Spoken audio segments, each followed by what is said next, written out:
We've got an update to the rumored Sony a7 IV specifications ahead of a spring announcement. Canon slips in mirrorless and DSLR sales, while Sony takes #1 spot, with Olympus being the only company to maintain their market share over 2019. This and more after the intro.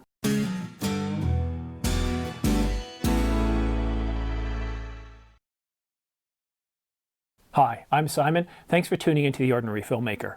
Subscribe to get notification of new videos like this one so you don't miss any news, rumors, gear reviews, or tutorials. And to make things just a teeny bit more interesting, I'm giving away a brand new Canon EOS R5 full-frame mirrorless camera to one lucky viewer. Details are in the description down below, or you can watch this video here. Please look at the terms and conditions, as there are some age and location restrictions.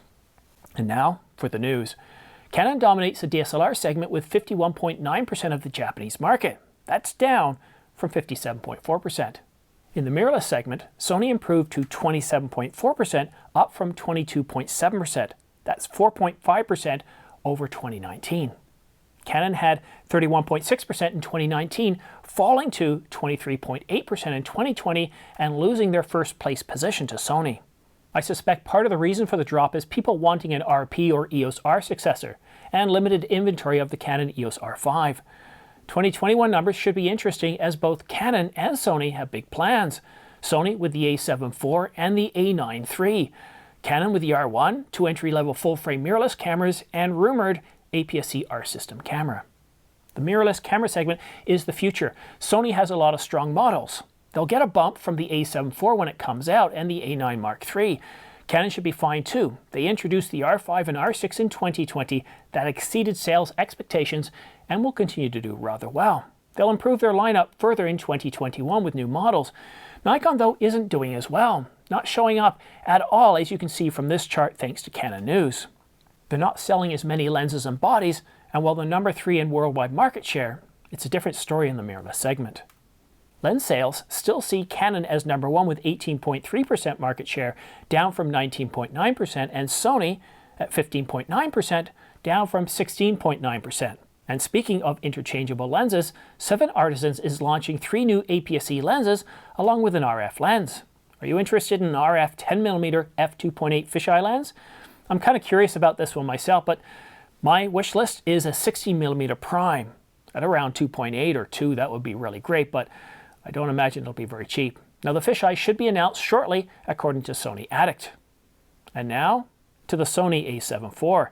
The Sony a7 IV is due to be announced this half of 2021. Now, it's been a while since we reviewed the rumored specifications. There was a rumor we were supposed to get it towards the end, somewhere between October and December of 2020, and that's not what happened. So let's take a quick update and look at the a7 IV thanks to Sony rumors. It will have a 30-megapixel full-frame mirrorless sensor with the Bion's XR processing engine. It will have an ISO range from 50 to 204,800. It'll have 5-axis in-body image stabilization with human and animal eye autofocus for both stills and video. It will deliver video up to 4K at 60 frames per second and up to a staggering 240 frames per second in 1080. And while it will deliver 10-bit 422, it's only through HDMI. Internal is limited to 8-bit. It comes with S-Log2 and S-Log3. It will have a 3-inch LCD with 1.4 million dots and a 3.6 million dot EVF. It will have dual card slots, one UHS-2 SD card slot, and one CF Express Type A card slot. 240 frames per second in 1080p is definitely exciting. I really consider 120 as the bare minimum to get that buttery smooth slow motion. But 240 is amazing to behold. I just hope that the detail is there, and being that it's in 1080, it should be pretty good. Now, I do wish that the R5 had 240 frames per second in 1080. After all, it can do 120 frames per second in 4K. But back to the Sony a7 IV. I was expecting a bit more on the video side. I don't know why Sony can't give us 10-bit internally. Or perhaps it will. See, one thing about Sony rumors is the accuracy and reliability isn't that great. Sony does a really good job of keeping their specs concealed. But either way, we're going to know soon enough. Looking for a baby monitor, pet monitor, or webcam? You might want to consider Canon's upcoming Powershot AI. Now, leaked specs are light, and this is what we know. It will have a 12-megapixel CMOS sensor, a 35mm equivalent lens, be able to pan 170 degrees and tilt 110 degrees.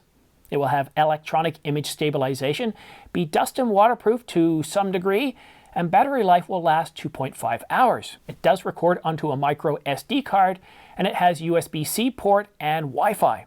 Now, I'm sure some will be interested, but it's not really my cup of tea. I'm really more interested in the Powershot zoom. I don't need a webcam, I don't need a baby monitor, and I definitely don't have any pets, so I don't need the pet monitor. And now, let's go behind the scenes. In yesterday's video of the Falcon Eyes, after bringing the footage inside, I felt like reshooting. I was bothered by a couple of things. Now, the framing wasn't the greatest. I should have tilted the camera a little bit so my head wasn't right at the top of the frame, but I wasn't too worried about that. What really annoyed me is the autofocus. And I've shot with the R5 for 6 months now. I've shot in the snow, and usually it's very good, but there was something about the snowfall that, I don't know, maybe the R5 had a coffee before it started shooting, because it seemed to be distracted by all the snowflakes, so it would pulse quite a bit, and I thought that was rather annoying. But as I got back into post, I kind of thought about it for a minute. I thought, well, I covered most of what I wanted to cover in that review, and I thought, so what is really bothering me here? Is it the autofocus? And it was. And I thought, well, I could reshoot it, but then I'm not telling the full story. Now, the autofocus problem doesn't impact my view of the Falcon Eyes. I think it's a terrific product. It gives so much light. It's a really great product. But the R5, I've been talking about autofocus, and many of us have been talking about how good it is. And here's an example of where the autofocus didn't hold out.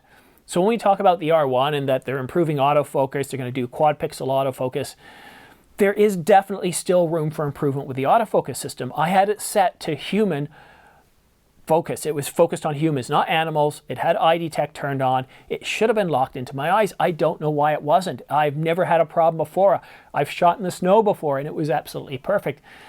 And the real lesson here is, if you're looking at shooting, if you're looking at building a channel or anything you do, avoid perfection. Perfection is very costly, and if you're a perfectionist, you're not going to do well in business, because to get to that level of perfection is going to take so much time and effort. Come away from what you did with a lesson learned. Ask yourself, is the quality good enough for what you're intending to do? And then just accept it. Take the lesson learned and apply that to future work. Because if you're always going for perfection, it's going to take you not twice as long. Could take you 3, 4, 5, or even up to 10 times as long to get something right. For example, what if I had gone out and reshot it and something else had gone wrong? Do I go out and shoot it again? It takes about 20 minutes to shoot.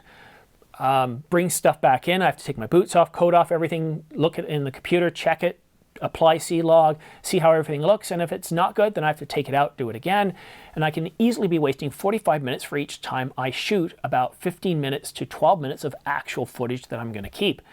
So just keep that in mind. Don't aim for perfection. Try to do a good job, and if you do make some mistakes, ask yourself, are these mistakes showstoppers? Is it a problem? And in my case, I thought, well, it was kind of good to highlight that the R5 isn't perfect when it comes to autofocus. So that's kind of my lesson learned behind the scenes today. But that's it for now. Don't forget to subscribe for your chance to win the Cinco Lav S6E and M3 shotgun microphones. I'll be awarding these 2 prizes to one lucky viewer once the channel reaches 20,000 subscribers, which is definitely going to happen before the end of the month, as there's less than 200 subscribers left to go. And then for every 10,000 subscribers up to 100,000, I will be offering a new and more expensive prize. And for the next one, I have 2 prize bundles. One's an Angelbird prize bundle, and the other one's a Ulenzi LED light prize bundle. And then at 100,000 subscribers, I'm going to be giving away a brand new Canon EOS R5 full-frame mirrorless camera to one lucky viewer. And on that bombshell, thanks so much for watching The Ordinary Filmmaker. We'll see you again soon.